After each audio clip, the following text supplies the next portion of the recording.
Yoko Taro's projects were always full of crazy amazing ideas for the story, yet gameplay-wise they always suffered at the attempts of mixing the aerial combat and hack and slash. By adding PlatinumGames into the mix, the mad genius finally had a chance to blossom. So is NieR Automata what his games always meant to be?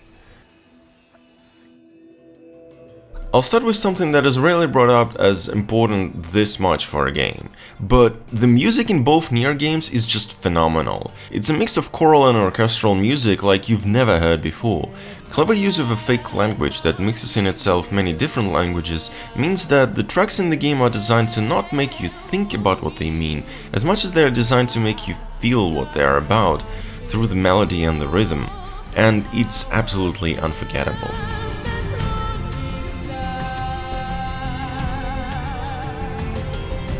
It's also what can be said about the storytelling of the game.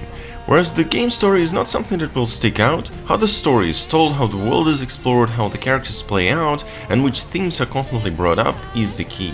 I'm usually a person to like stories that make me think on what they say. This game instead focuses entirely on making me feel through how it's said. And it's something that stayed with me well after the game was done.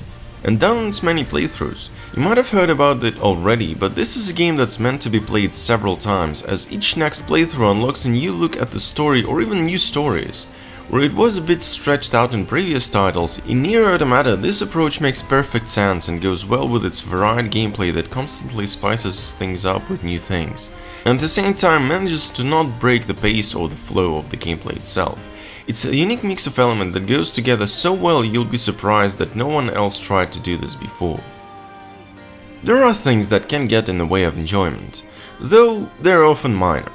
Technologically, the game is currently a bit messy at times, especially the PC port. Some of the side quests, which you can safely skip on the first playthrough by the way, tend to get a bit grindy, and some of the platforming is a bit more annoying than it really has to be.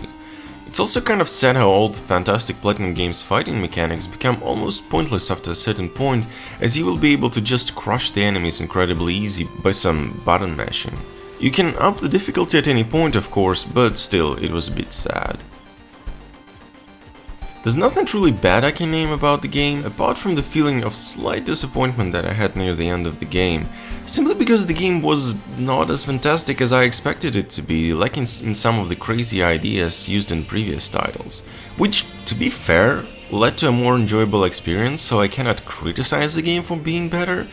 And this whole argument is more of a praise anyway, but still I was hoping to have my mind blown, and instead I just, and I use air quotes here, fell in love with this game and was set to finish it. Was it all some might have hoped to see? Probably not, as some of the things and ideas from previous games were not revisited, and probably even for the best. What NieR Automata is a fantastic action title with memorable world, amazing soundtrack and a lot of charm. As Poto42 would say, proposal, buy this game immediately.